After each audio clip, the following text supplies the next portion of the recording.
Welcome to the Ontario High School video podcast. In chemistry, we're looking at A-level problems that deal with specific and latent heats. So I want to welcome you to this, and hopefully you'll have a pencil, calculator, and paper standing by because we have a great problem for you to try.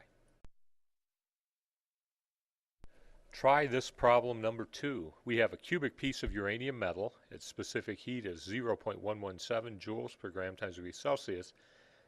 It's at 200 degrees Celsius, and it's dropped into 1 liter of deuterium oxide. Now, deuterium oxide is what is known as heavy water. It's H2O, but instead of having just 1 proton and 1 electron in the hydrogen atoms, it has 1 proton and 1 neutron in the hydrogen nuclei. That makes it heavy water. And you'll notice that its specific heat is different than that of regular water. It's 4.211 joules per gram times degrees Celsius. And the water is originally at 25.5 degrees Celsius. The final temperature of the uranium and deuterium oxide mixture is 28.5 degrees Celsius. And we want to know what is the edge length of the uranium cube.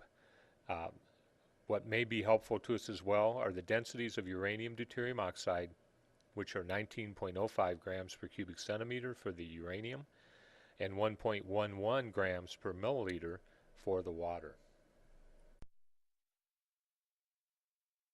If you don't know where to start with this problem, then that's okay. Write a data table. The data table will reveal things that are very helpful in terms of where to go. So here's our data table. We have our substance, which we have 2 of them, uranium and deuterium oxide. Mass is going to be important to us at some point, so we know neither the mass of the uranium or the deuterium, so we put a question mark there. We don't know the volume of the uranium, so we put a question mark there, but we do know the volume of deuterium oxide is 1,000 milliliters. The densities we think are going to be helpful, so we can list those in there, 19.05 grams per cubic centimeter for the uranium and 1.11 grams per milliliter for the deuterium oxide. The specific heats are given to us. Why? They may be useful, so let's record those as well. We have 0.117 joules per gram times degrees Celsius for the uranium and 4.211 joules per gram times degrees Celsius for the deuterium oxide. Our initial temperatures, we have a 200 degrees Celsius temperature for the uranium and a 25.5 degrees Celsius temperature for the deuterium oxide. And we know the final temperature of both because the mixture rises in temperature to 28.5 degrees Celsius. So both the uranium and deuterium oxide would have those final temperatures. This is what we know. We know that we're looking to find what the measurement of the side of a cube is. This is what we have to work with, so we need to consider where we're going to go with this. So here's your data table. I would recommend you stop the video podcast now and try and solve this problem and see how far you can get. If you need hints, you can come back because I'll give you hints one at a time as we're on our way to finding this value. But try it from here first. Good luck. One of the things that can be helpful is as I look at the question marks on my data table, I can try and fill them. And one of the question marks I have is for the mass of the deuterium oxide. Since I have the density of the deuterium oxide at 1.11 grams per milliliter, and I have the volume at 1,000 milliliters, I can find its mass, and that mass may be helpful. So I'm going to take my 1,000 milliliters, and I'm going to use my density as a conversion factor with my 1.11 grams on top, my 1 milliliter on the bottom. The milliliters will cancel, and I'll be left with the mass in grams of 1 liter or 1,000 milliliters of the deuterium oxide. As you can see from this, it's 1,110 grams. So I'm going to show you the updated data table now that we have the mass of the deuterium oxide, and having that mass may spur you on to some other ways of thinking. Now, one of the things that you're going to notice in this particular data table is I've added values for Q because I now have the mass of deuterium oxide, I have its specific heat, and I have a change in temperature. And if I solve for Q, which would be the heat gain by the deuterium oxide.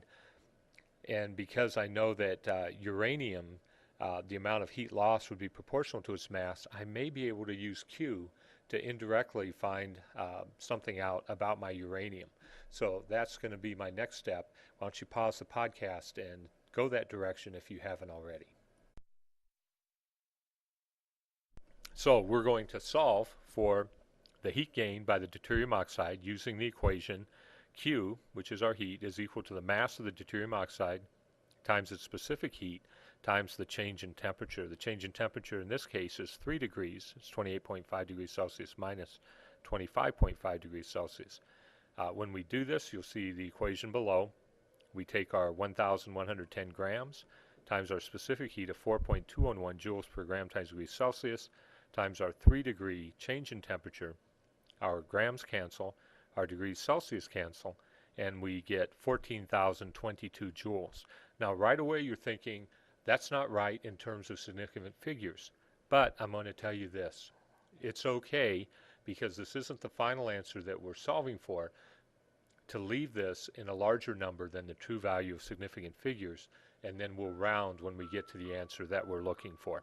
And hopefully that is not the sound of bells in your head. It's actually bells at the school, and we'll be okay with that. Now, the heat gained by the deuterium oxide is 14,022 joules. We know that all that heat came from the hotter uranium that was placed in it. So the heat lost by the uranium cube is minus 14,022 joules. The negative sign there indicating that the uranium had less heat at the end of this being dipped in water than it had at the beginning. The heat difference was transferred to the water itself to raise the temperature of the water. So knowing that you now have Q of the deuterium oxide and Q for the uranium, think about how that might be useful to you. Okay, here's our updated data table. You can see that we added the Q loss for the uranium and the Q gain for the deuterium oxide. Now, one of the really nice things here is you have a temperature change for the uranium, you have a specific heat for the uranium, and you have a heat loss value for the uranium. You can find the mass.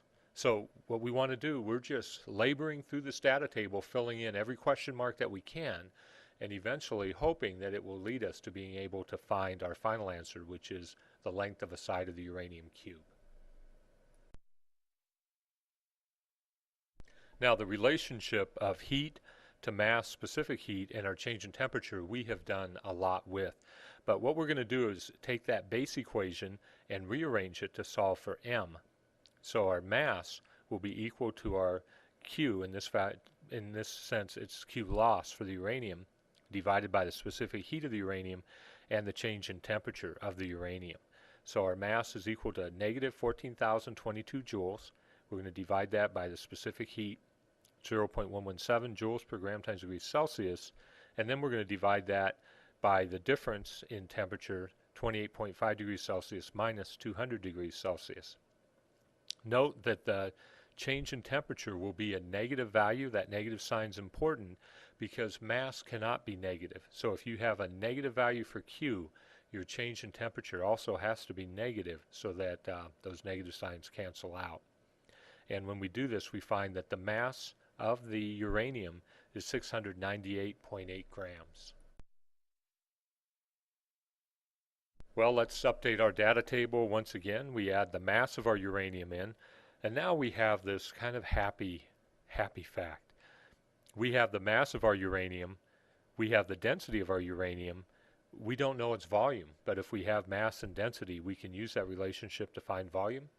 Go ahead and try that, and then see if you can get to the end of the problem here. So here we are finding volume by taking the mass and multiplying it times the density of the cube of uranium. We're going to flip that density upside down so that we have 1 cubic centimeter over the 19.05 grams in 1 cubic centimeter. And this way we use it as a conversion factor. And we know that in 698.8 grams of uranium, there are 36.68 cubic centimeters. Once we have that, the volume of the cube, We can then find the length of the cube using the relationship of the length of the sides cubed would equal the volume of the cube. So we will take the cube root of 36.68 centimeters cubed, and we get the length of the side as 3.32 centimeters. Here's our newly updated data table where we've added in the volume of the uranium. As you can see, we have filled everything out in the data table, and we previously even used the volume of the cube to solve for the length of the side of the cube. So we have used our data table to guide us on the road to finding the answer to a very difficult problem. After all this work, it's worth saying once again that the edge length of the uranium cube is 3.32 centimeters. Hope you got that, and if you want to go back and start over and hide all the stuff that we did and see if you can work your way through it, that may be a good way of just getting some good problem-solving patterns ingrained. Well, this is the end of part 2 of the A-level problems having to do with specific and latent heat. It's actually the 6th video podcast having to do with specific and latent heat, so on the Moodle website you'll notice that it's listed as part 6. I want to leave you with a quote by the famous humorist H.L. Mencken. An idealist is one who, on noticing that a rose smells better than a cabbage, concludes that it will also make a better soup. I wish you well.